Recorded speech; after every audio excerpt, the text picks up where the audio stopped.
Feedback. Feedback. Hi, this is Theo Broughton. And I am Thabiti Mpinga. Inviting you to join us each Monday at 9 a.m. for Feedback. A positive image production by Hood Research. Encourage others to tune in each Monday on Comcast Detroit, Roku, Amazon Fire TV, watch WHPR TV Network anywhere. And take us along with you. Feedback, feedback, feedback. It's you liberals who have lifted them up, Howard. Paul, you conservatives make a mistake. You can't afford to strangle hope in people. Without hope, people become dangerous. No, Howard, you liberals have let them invade our society. You give them jobs, political jobs. Paul, you missed the point. It's only the smart ones we move up. That makes it even worse. No, we have to move them up. If we leave a smart one in the ghetto, he might develop into a leader against us. But if we raise him up into white society, we neutralize him.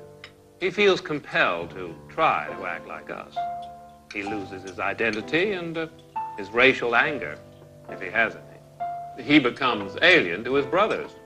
They realize he sold them out, and they grow to hate him. He becomes worthless to them and safe for us. No, thank you.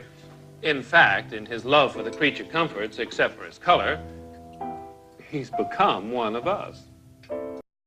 And we are all the way live right here at WHBR, 160 Victor Street. And happy Monday to all of you who have tuned in. My name is Theo Broughton, co-founder of Hood Research. And I welcome you, my co-host. Thabiti, and we welcome you to the program. Yes. And I want to say, first of all, good morning to Vera and to Ron and Barbara and Errol and Sam Black and Tom and Jay Henderson. We missed you Saturday, Jay.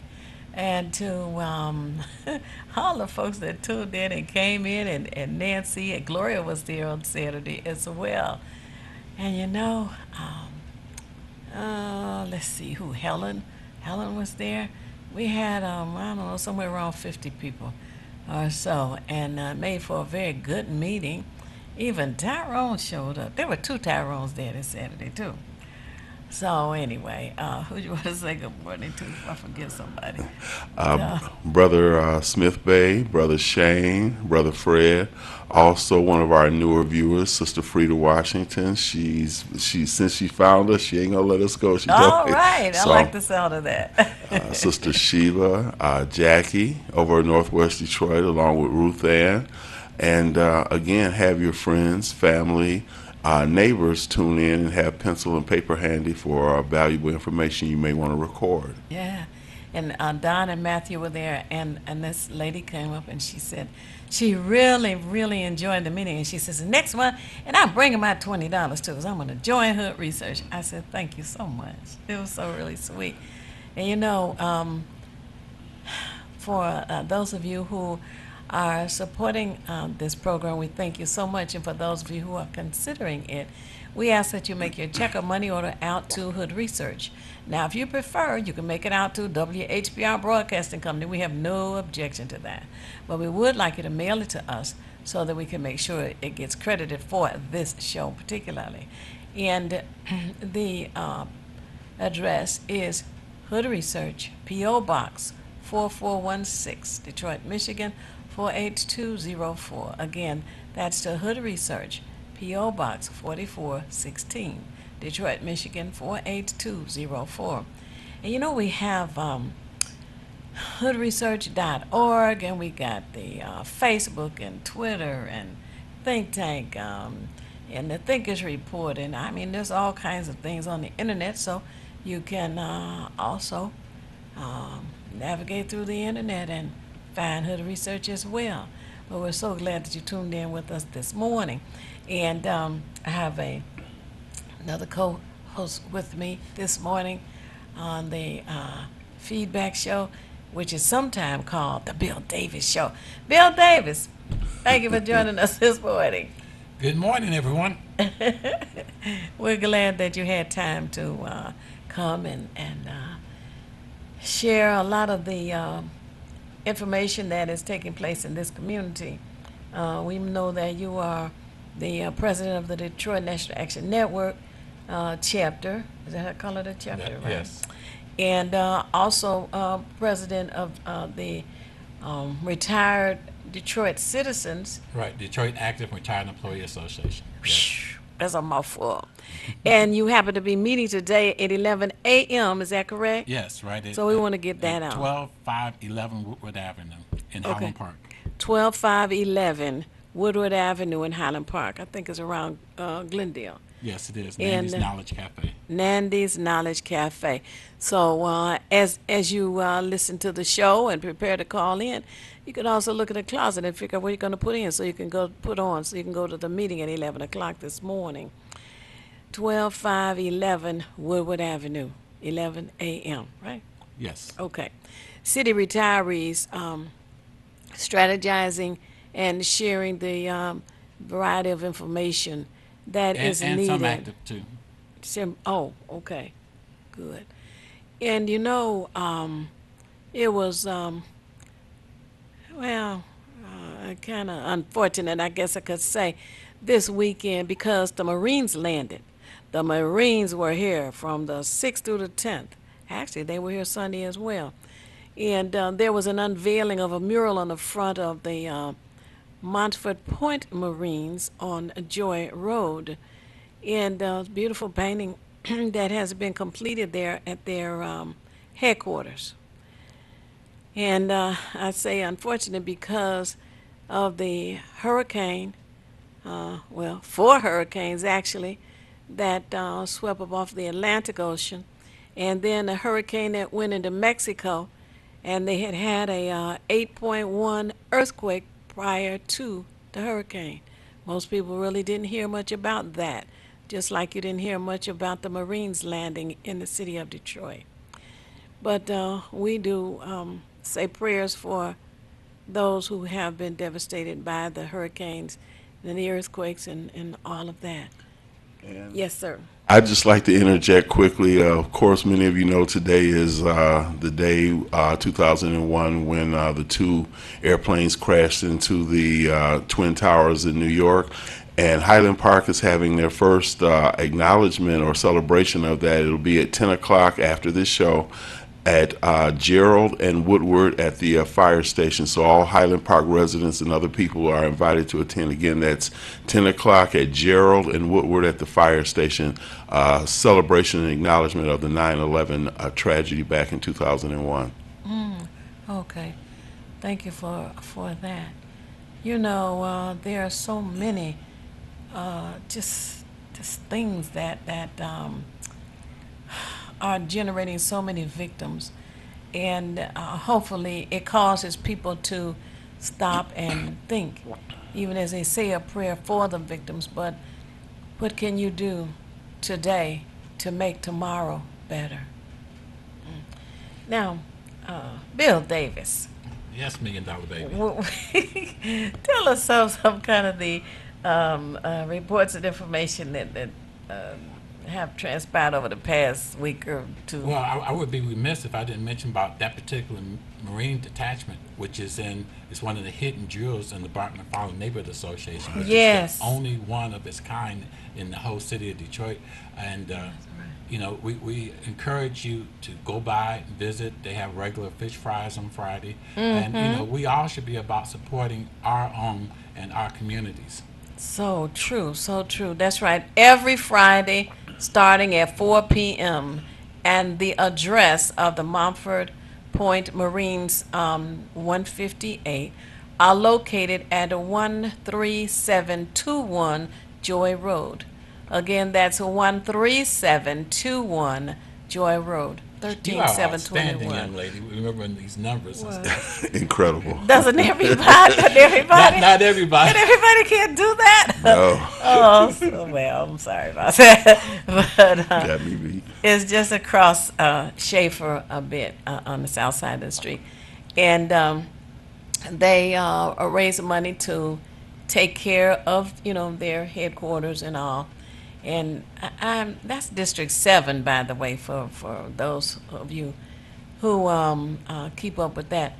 And it was just exciting to find out that the headquarters was right there, And I'm glad, and I join you in encouraging people to support the Montford Point Marines. For those of you who tuned in who may not know, it's an African American detachment, Yes. part of the military. And when President Franklin Roosevelt was in office, was when it was established in the early 40s. And the white Marines did not want to fight or do anything next to the African Americans. So Franklin Roosevelt said, hey, well, we will give them their own. So they became the Montford Point Marines, 158. And I'm really glad to know about that, and proud that they're right over there in the Aviation Subdivision, District 7. Yeah. Yes, we have a lot of stuff going on in the Bart McFarland Neighborhood Association area. And we also have a meeting coming up this Saturday at 2 o'clock at the 2nd Precinct, right off over by Schaefer and Grand River. Right. I encourage you all to come out, and a lot of useful information is disseminated. Well, look for the Golden Arches. It's right behind McDonald's. Grand River and Schaefer, the 2nd Police Precinct, this coming Saturday from 2 p.m. to 4 p.m. And there will be information.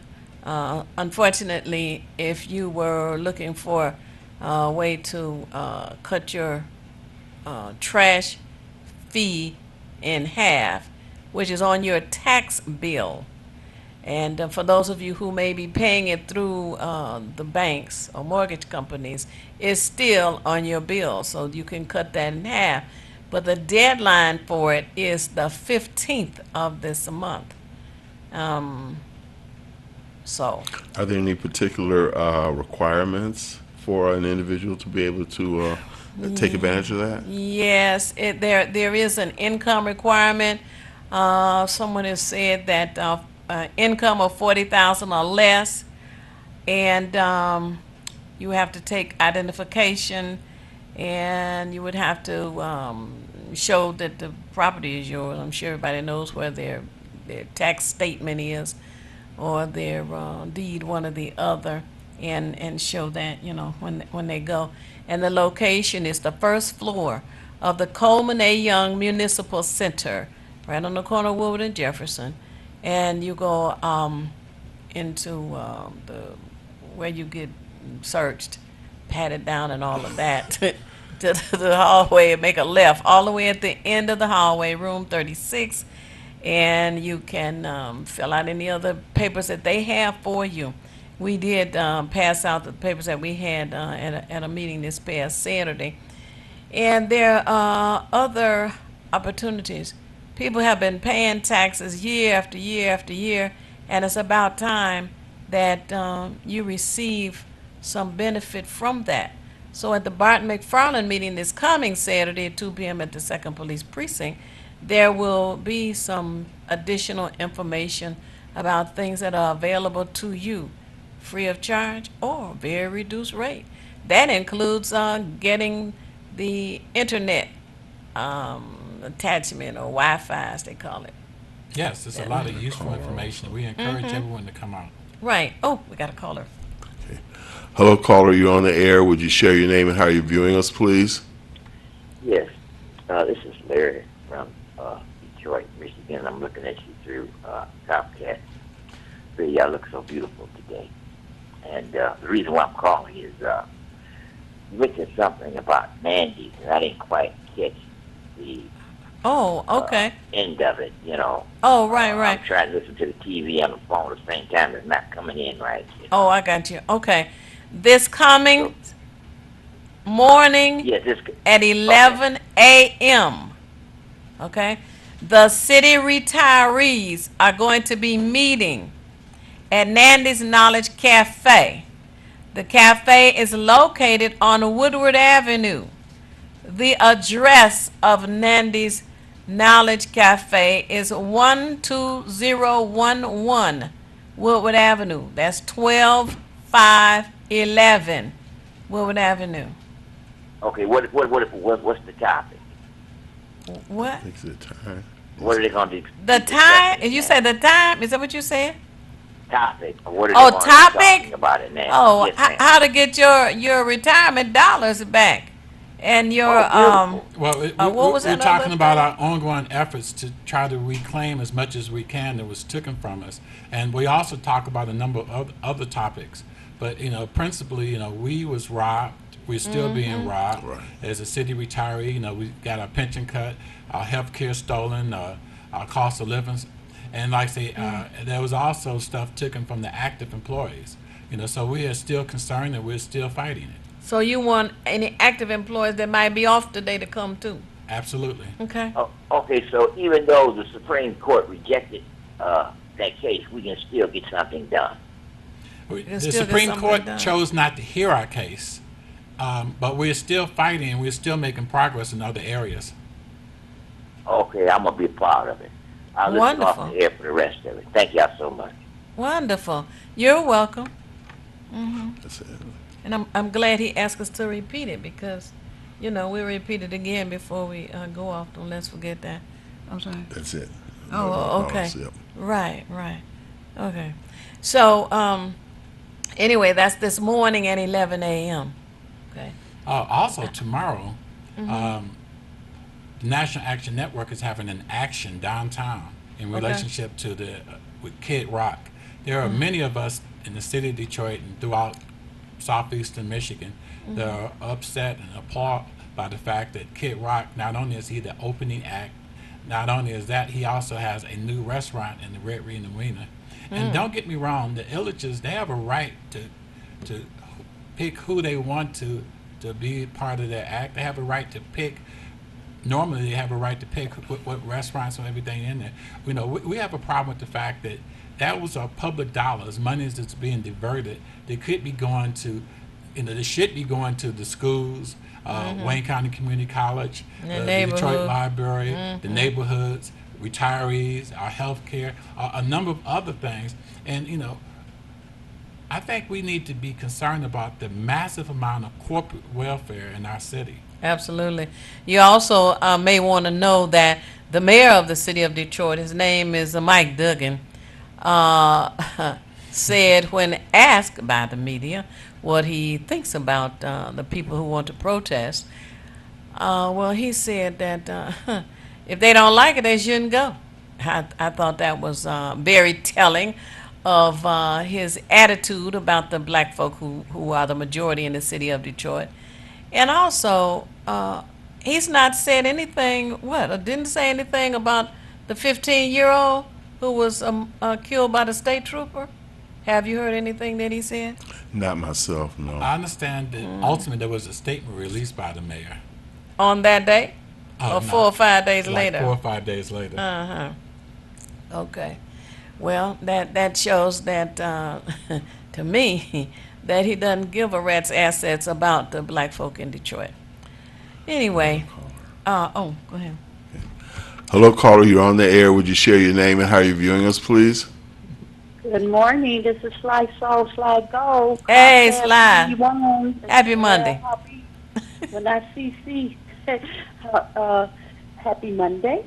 Mm-hmm. And I just want to thank your guest, Brother Williams, for fighting and continue to stand up and fight for what is right. It is right for you to have your pensions that were stolen. If the listeners will look up The Looting of Detroit, the movie, The Looting of Detroit, the movie, it will connect the dots to all the players, including White Mike. The Looting of Detroit, the movie, correct? The Looting of Detroit, the movie. On YouTube, You right? can YouTube it. Okay. And it will show you documentary how they stole the election, how they trumped up a bankruptcy, and now you have a tale of two Detroits. One Detroit gets the poor Detroit's tax dollars and build stadiums.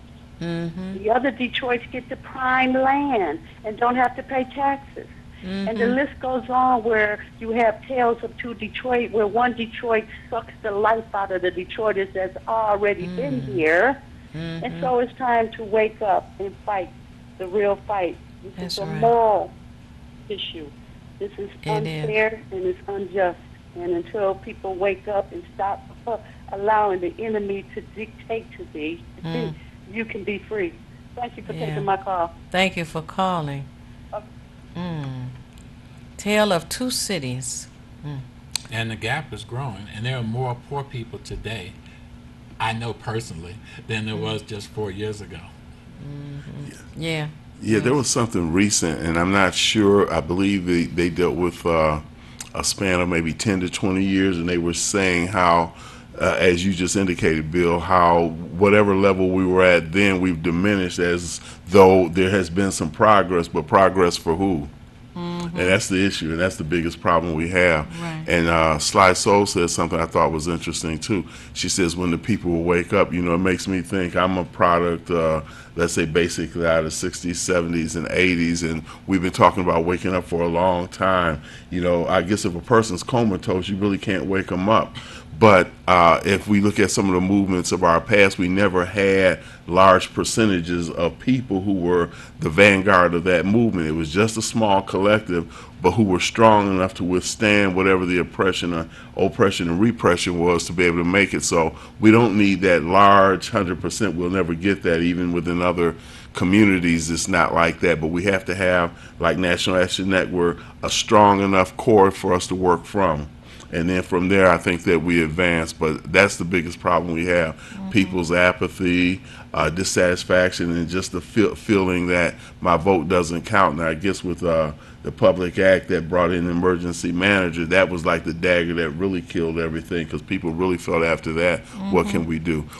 Well, you know, when you think about it nationally, I think that our people have done well, and you know, they're moving a bit. But when you think about right here where we are, there is an effort, a strong effort of voting suppression, you know. So many of the things that are done against us, some of the things that you talked about, Bill, that equate to voting suppression. Well, you know, not just that, but also, you know, when I was growing up in Detroit, there was a lot of good neighborhoods throughout the city of Detroit. You know, at one time, the city of Detroit, we had more black home owners and nice brick homes than any place else in the country. Today, the city of Detroit, like 56% or more are renters. I mean, this is crazy. You know, it's like people are being pushed out of their homes. We have so many foreclosures, so many water shutoffs, you know, so many problems that we do not need to have.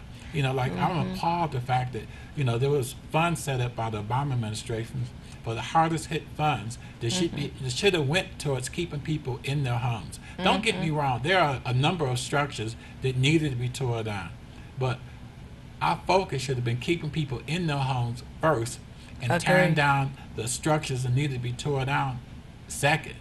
I mean, people in their homes should be the first concern. Well, the hardest hit fund was snatched by Mike Duggan and turned into loans. And then to tell somebody, well you don't have to pay interest. That's a different thing. There was a separate fund that was available for zero interest, you know, like say, you know, like say grants that they was giving, you know, Detroit residents, low income residents. But that during this administration, that was converted to a loan program. Yeah.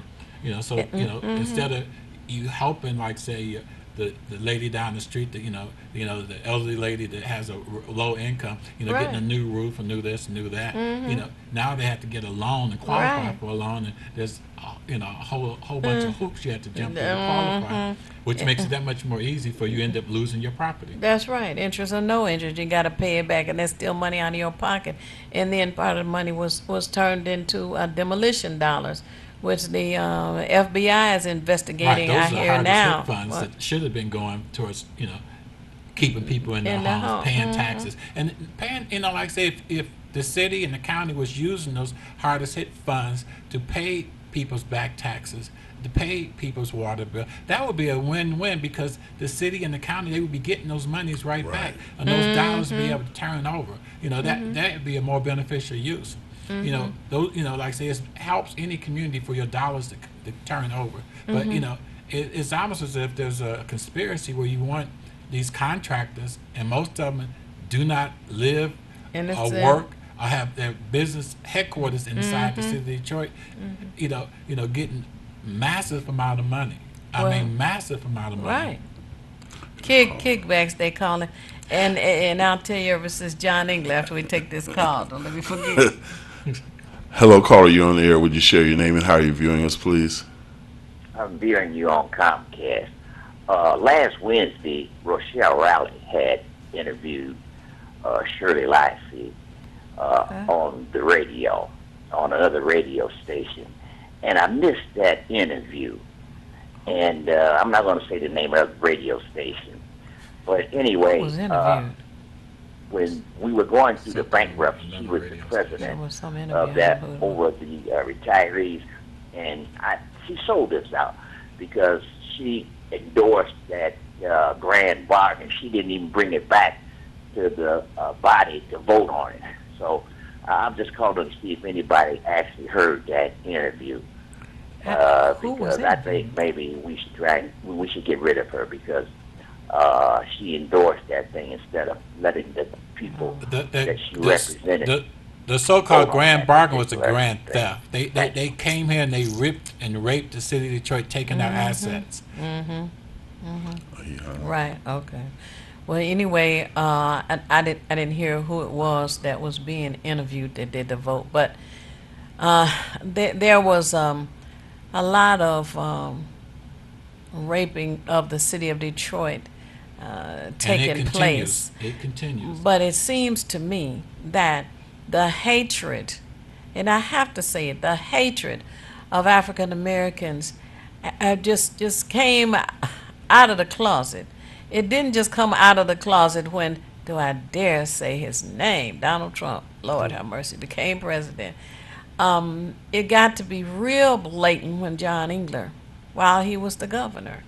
And it seems to me that after Coleman Young left office, the mayors that came after him all were collaborating, perhaps because they were all Republicans, but they were all collaborating with him in the destruction of the black community here in the city of Detroit. When Bill Davis talks about the takeover of the homes and the shutting off of the water, when the water is shut off, the home becomes inhabitable. If there are children there, the state takes the children. The people move. When you start moving, you may or may not remember to change your voting location. You may or may not be allowed to vote. When your home is taken and you move in with relatives, friends, or you move out of the city, that's more voter suppression in just those two things. And we know we have much more of that. And when Dennis Archer was mayor of the city of Detroit, he imploded the Jeffries Project. And when that was imploded, the people had to relocate with friends, neighbors, other rentals, or out of the city. In my opinion, that was a more voter suppression. And you just move forward with each of the mayors that we have had. They have acted against the better interests of the people in the city of Detroit. There's also a concern that some people are telling me that during the actual August primary, there was a number of absentee ballots that came in for addresses for properties that was in the land bank for properties where no one lived at. You know, I think that needs to be investigated. I don't know all the facts on it. I'm still trying to find out. But I understand there was a number of absentee ballots that came in for addresses where people do not live at. Yeah. Well, you know, there was a voter registration card mailed to an address that didn't exist. Not that the property was in the land bank. The address just didn't. It would. If you lived in the driveway of your neighbor, then of course, perhaps that could have been the address. There was no address. So it does make you wonder. There is a lady by the name of Anita Bell who is going to court on October 4th or 5th, I guess it is, to address some of this problem as well. Do we have another caller? Sure. A couple of callers, actually. Oh, okay. Hello, caller. You're on the air. Would you share your name and how are you viewing us, please? Yeah, this is Sylvia calling back. I wanted to make a correction. Theo, it's lootingdetroitthemovie.com. lootingdetroitthemovie.com.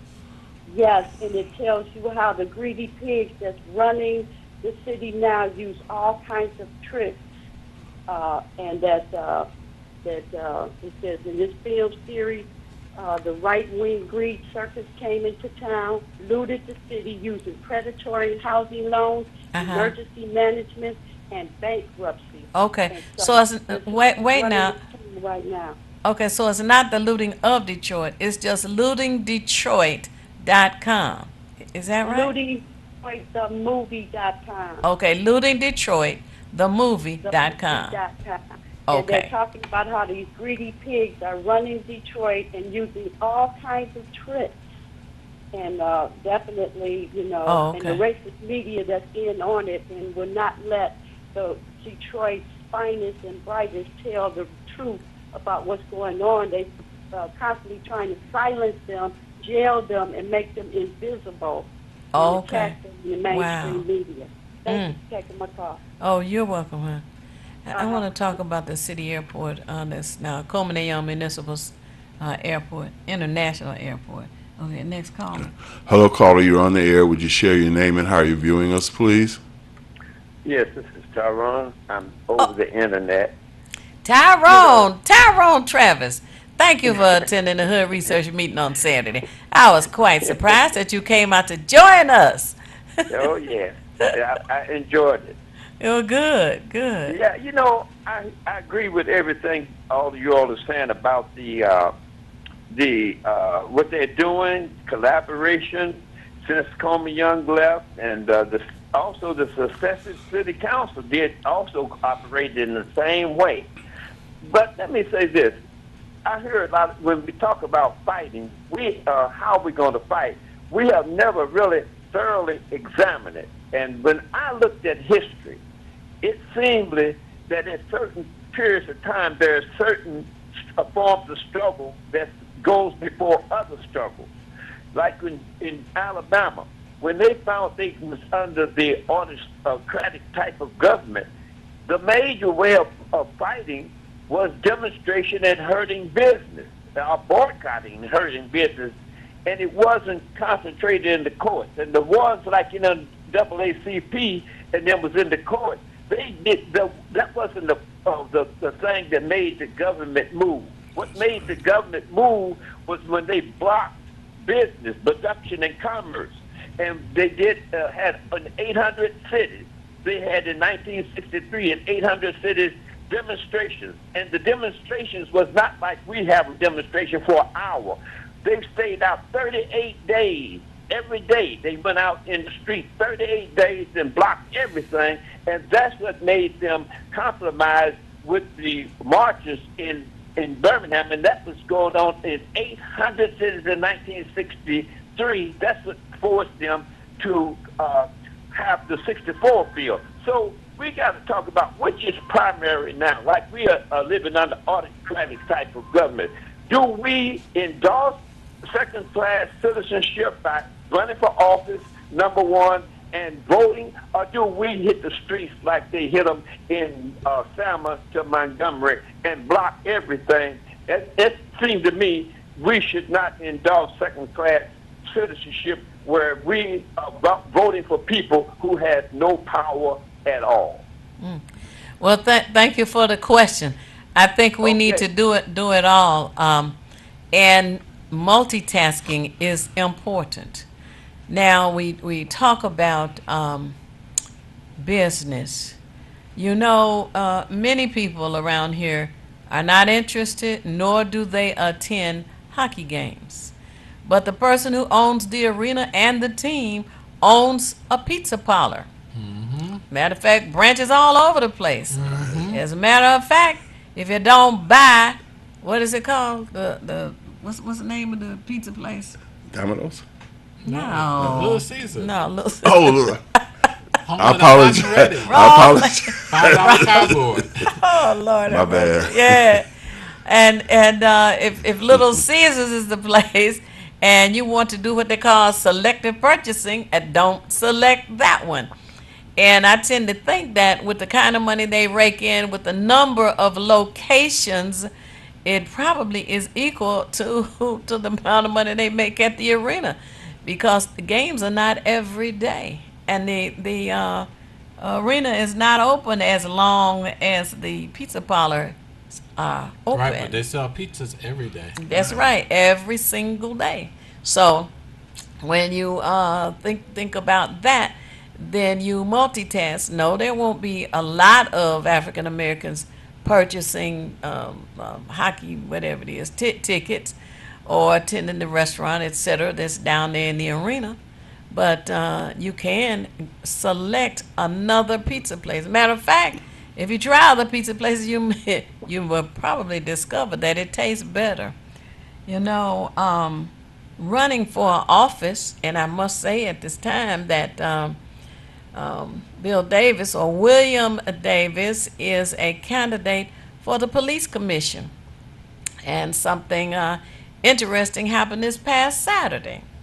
The head of the 13th district, by the name of Jonathan Kinlock, thought that he would just bypass William Davis, who is a legitimate candidate on the ballot in November, and talk about endorsing somebody who is not on the ballot.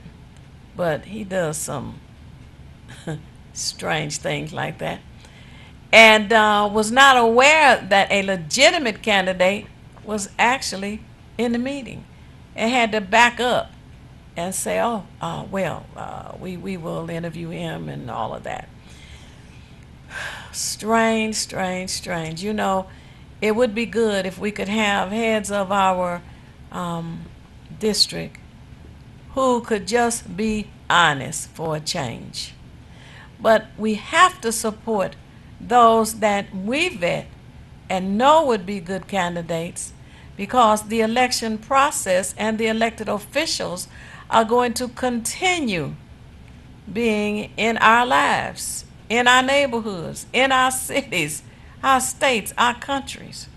And they come up with laws that sometimes, as hopefully you have learned by now, are not beneficial for us. So we want to be concerned and put people in office who will do what is good for the neighborhoods, seeing as how the mayor's not interested. Yeah. You know, and I like to say, especially for Brother Davis, that, you know, a lot of times we deal with people who we've never heard of, who are opportunists, carpetbaggers, etc., who are just looking for a chance to either get their name known or acknowledged, or to serve a nefarious purpose. As we know, a lot of times candidates come in who have no interest at all except to disrupt the possibility of a great candidate coming in. So we have to become a little bit more political savvy, and I guess we must have struck a nerve, Theo, because the lines are loaded now. Oh, okay. Okay. Well, get it, because I got to talk about this Coleman A. Young International Airport, where there has been some misstatement of what's going to take place over there. The young people in the community who think that they're going to be able to race their ATVs, and for anybody who doesn't know what that means, nobody has asked yet, but it's an all-terrain vehicle. I call it a dune buggy, but personally, dune buggies are all-terrain vehicles. But anyway, silly-looking thing. But nevertheless, they're going to be professional racers that are trying to use the runway at the Coleman A. Young International Airport inside the city of Detroit. And the FAA should come down on the mayor with both feet, because if there is an emergency, and as you know, for the past how many weeks with Harvey in Texas and Ida and Irma and the earthquake and all of that, you never know when you're going to need a runway at an airport. And as strange as it may seem to you, the Coleman A. Young International Airport inside the city of Detroit is a part of the FAA. Before we go to the callers, I want to ask you, Theo, do you know if there's supposed to be some revenue generated from that? Because I've heard a little bit, but I haven't heard. That's what I hear. Maybe it's a campaign fundraiser for somebody. Wow. in the administration. Here we go. Yeah, right. So they'll let the young people in their ATVs come out and watch when they think they're going to be able to be on the runway. Go ahead. Don't go for the okie doke. Hello, caller. You're on the air. Would you share your name and how you're viewing us, please? Hi, this is Dee Dee. How you doing? Hey, we're doing wonderful. Happy Monday. What's up? Okay. What district is Mr. Davis in, please? Mr. Davis? District 7. District 7, where's that? It runs the border of Dearborn Heights, and Detroit. You know, like I say, basically from the borders of it borders Dearborn Heights, and Redford. You know, it's like parts of northwest Detroit, the area basically from Dexter over to West Parkway, from like Warren, Tyman area down to 96 on part of it. Some of it, you know, goes all the way down to Davidson and Dexter. I'm just curious. Stay on the line, Dee Dee. I'm just curious. Does the city provide anything that shows, and is this available to citizens of Detroit? A map of how the districts are laid out, and how do you acquire that? It's the same thing as the City Council District 7. Okay. The same geographical boundaries. But is there a physical document people can get to access? Okay. They can buy a map from the Election Commission, or they can go on the internet and it will outline the boundaries as well. Yeah, I just want to help people to be able to define certain areas, because the way it's broken up and it's jagged in so many ways, sometimes it's hard for people to conceptualize exactly where they're at. Yeah. And the other thing is, if somebody is not quite sure about their district and who they want to vote for, be it for council, police commissioner as William Davis, whomever else is running in a district, you can call 224-5525. Give them your address and tell them you want to know what district is covered for you, etc. And they can tell you that. That's 313-224-5525. Yeah. Dee Dee? Last question, I'll make it quick. Duggan, I understand Duggan is putting people on the ballot that he wants to run against certain people like Mr. Davis here? Sounds like something Donald Trump is doing. Dictatorship? Dictatorship? Yeah, dictatorship, yes. Well, there is a write-in against me that actually there's an appointee of the governor that, you know, that used to work in Lansing that was supposed to have been a Democrat at one time, but caucused with the Republicans. Regularly. Okay, thank you. Thank you. That sounds like the kind of thing that Donald Trump does. Stepson. Hello, caller. You're on the air. Would you share your name and how you're viewing us, please? I'd just like to add that Brother Williams' work in the community speaks loud and proud, and we would love to have him represented and voted in. Please, and I just wish you all the luck. I also want to throw out that the plane rides from the Tuskegee Airmen, they have one more October the 2nd, October the 8th, and it's from 10 to 2, 8-year-olds to 17-year-olds. Okay. So 18 to 17 for the plane rides at the Coleman A. Young International Airport. October the 8th. Right on Connor. On October what? The 8th. October the 8th. Is the last day. The last day. Okay. And that's on what day? Sunday. Sunday. Okay. October. Well, it's always good to tell people the day of the week in addition to the date. Thank you for that information. Thank you. Bye-bye. That's it. Okay. Now, the police commission is for the citizens in the city of Detroit, holds all citizens in the city of Detroit. It's made up of 11 members, 4 of whom are appointed by the mayor, and the other 7 are elected. Is there anything in specific that you would like to address when you become a police commissioner? Well, you know, I would like to see more civilian oversight. I'd like to see a quicker response time. You know, if you're downtown, you know, like say if you're, we have a lot of guests downtown, and they get really good police service. You know, you could look around and you could see a police officer like every block. You know, almost downtown at certain times of the day. But like I say, in a lot of the different neighborhoods, far too often it takes too long for you to get a proper response. I think we need to do something about that. You know, especially you go downtown, you have all these cameras that all they surveilling everybody. But you know, we need to be concerned about what's going on in the community. We need to be concerned about if somebody's getting their house broken into, or somebody, you know, even if there's a barking dog next door that's constantly barking, you know, you should be able to call like your neighborhood police officer and to come. That's not an emergency, and we, you know, sometimes too many people call like 911 for emergencies, for stuff that's not emergencies. But you know, we need like more neighborhood police officers. Than, you know, and we need to make sure a lot of the stuff that could be resolved is resolved. And if we did have better response time, if we did have less crime, if we did have a whole lot of improvements in certain areas, that would also help for our insurance to go down. Because you know, we know our auto and homeowners insurance is way too high in this city. I have a question for both of you.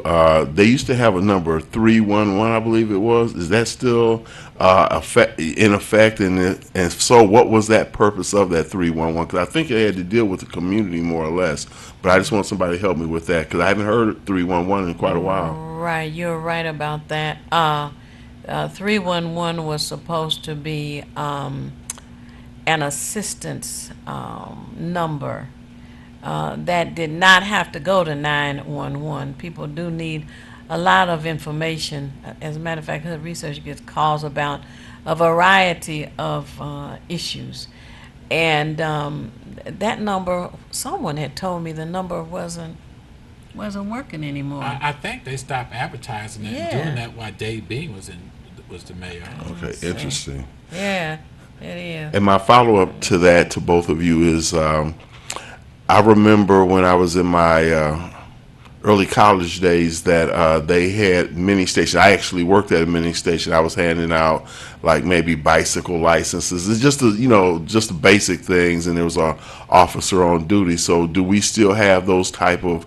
I know they have like neighborhood city councils. I guess I don't know how effective they are, but what about mini stations as well? There are still some neighborhood mini stations, and like you brought up a good point in the fact that you could still go and get a license. You should have a license if you're riding your bike in the street. Far too often we got too many people now that's up and down the street to disregard all the traffic signals, which is creating a major problem. And I'm still, I can't possibly understand why did they mess up Livernois the way they did. And they talking about messing up more streets to destroy the black businesses on Livernois. They're talking about putting bicycle lanes on Jefferson. And that's crazy. Now, since you brought up Livernois, I'm wondering, did that have to go through the community to be?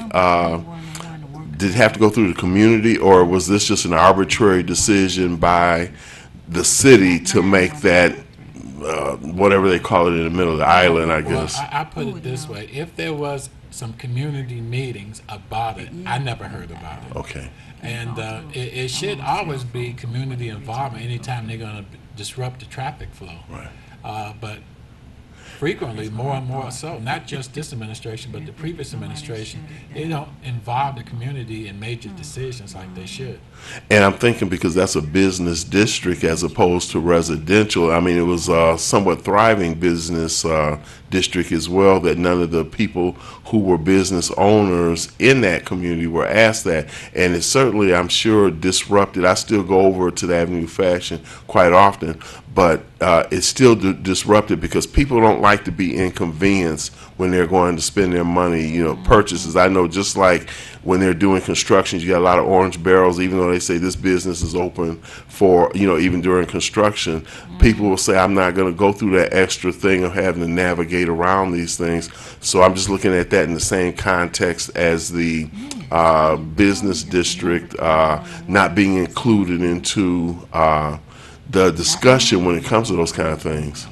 You know, I think that's terrible in that Is it we should still always in try to operation? encourage and develop our businesses inside the city of Detroit, especially black businesses that are starting off a couple steps behind because of the high insurance. You know, Okay, now what? you know, like is you get you're more likely to get broken in. You're more likely, like I say, to have to pay really high insurance. So you're already starting off as a black business person, a couple steps behind. And to disturb the traffic flow, that makes it that's crazy. Now we do have a caller. Okay, well, before you get to the caller, 311 does not exist anymore. 211 if you want the Red Cross or United Way. And of course, 911 is for the police emergency. Now, That's terrible. I agree. I just got the information from downtown. Okay. Hello, caller. You're on the air. Would you share your name and how you're viewing us, please? Yes, this is Tyrone calling back real fast on the police that your guest said. It is really nasty to see our tax money.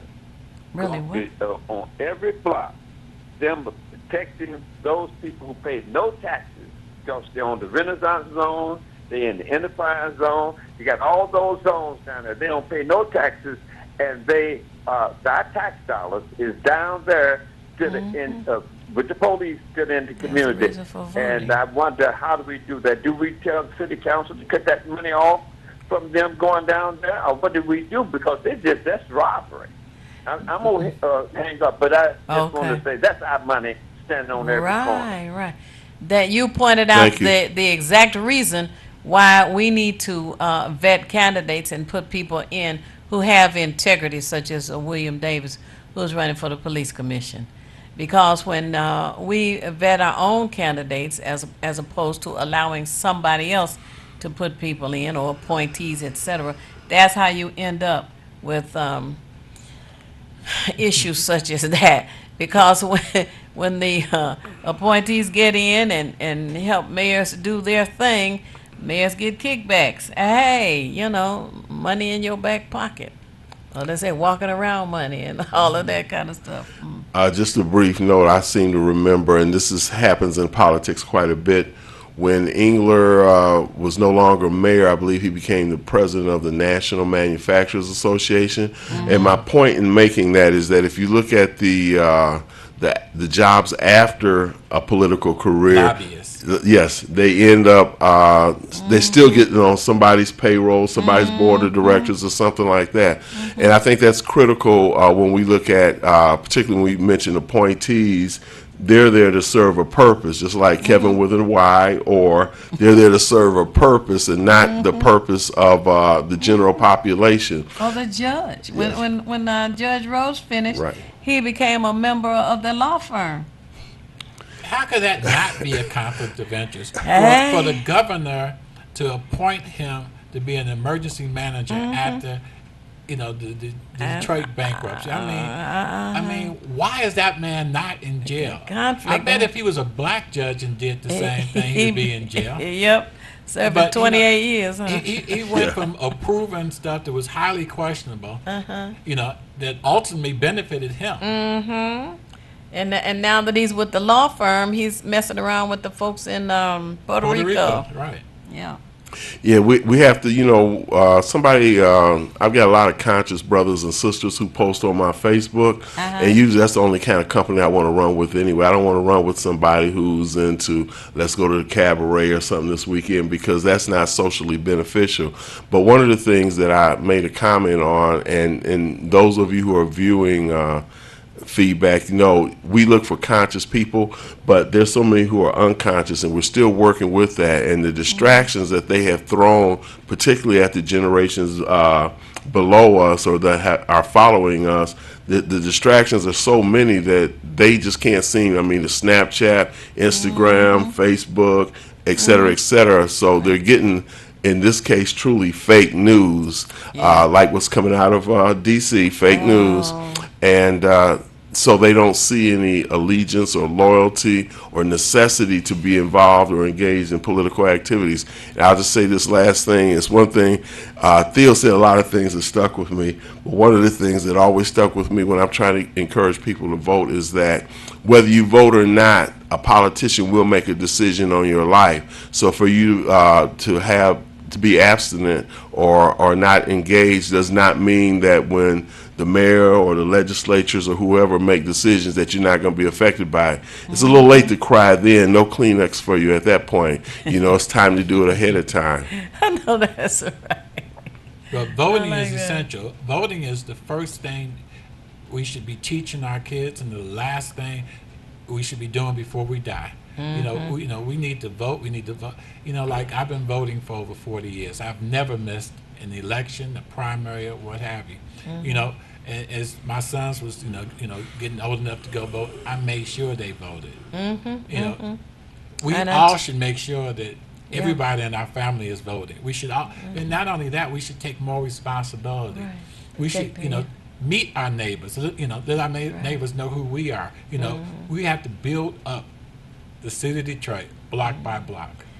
And take the young ones with you when you go to vote. Yeah, I take my granddaughter. One of the things that I like what you're saying, Bill, and I would add to this that if we would just during the course of the year, even outside of the election period or cycle, just kind of make them abreast, because it's interesting when I share some of the information I learned from you all to people, their eyes kind of open up and it's like a light bulb comes on. It's like, wow, I didn't know that. That's how we have them engaged, because if we wait during the time of election, it's kind of late for them to have to plant that seed and hope that we can nurture it. So every month and every week we should be saying, well, have you paid attention to this? Like, as Theo knows, and the legislature in Michigan is about to come back into session if they're not already, there's always a list of Senate and House bills that's published every Sunday in one of the major papers, and I always bring that up because there's some interesting things that come up out of that. Some of it's crazy, too. As Theo knows, there was one about spearing frogs and having a flashlight. That's the kind of stuff that's happening, but we have to be aware of what's going on.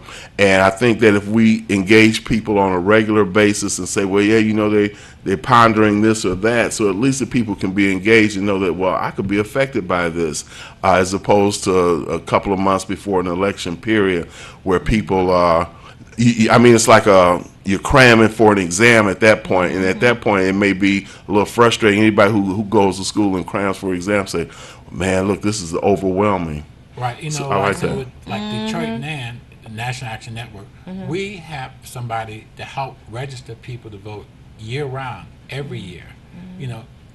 There's always opportunities to register people to vote. We need to encourage everyone to vote. And every day somebody turns 18. You can vote at 18. So you should always be prepared and talk about that as well. 9:58. And Monday, 1 week from today, at the Calvary Church by Martin Luther King High School, there's going to be a town hall meeting on poverty. And I understand there's an apologist for the mayor of the city of Detroit. As she says, that the mayor doesn't want to come. He seems to be scared. But anyway, this apologist comes out and she says, well, he doesn't need to go to a town hall meeting on poverty because he can't do anything about it. Well, I want you to know that's a flat-out lie. There's much that can be done about poverty by the mayor of the city of Detroit and any other city. So I encourage you to come to that town hall meeting, which is 1 week from today, at 6 p.m. at Calvary Church, right by Martin Luther King High School. And by it being at the end of the show, as Hassan would say, boy, we don't know where the time goes. But anyway, we're at the end, and I like to say it's not necessary for you to know everything. What is necessary is for you to know how to find what you need when you need it.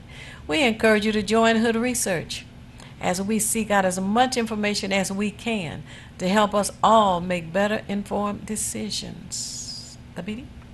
If you want to be nothing, do nothing. But the only problem with doing nothing is you never know when you're finished. And I want to thank you, William Davis, for the candidacy for Detroit Police Commissioner. And we want to let people know that at the meeting Saturday, this coming Saturday, the 2nd Police Precinct, they'll have a chance to meet you personally. Come on out and join us at 2 p.m. Grand River and Schaefer, 2nd Police Precinct. Peace.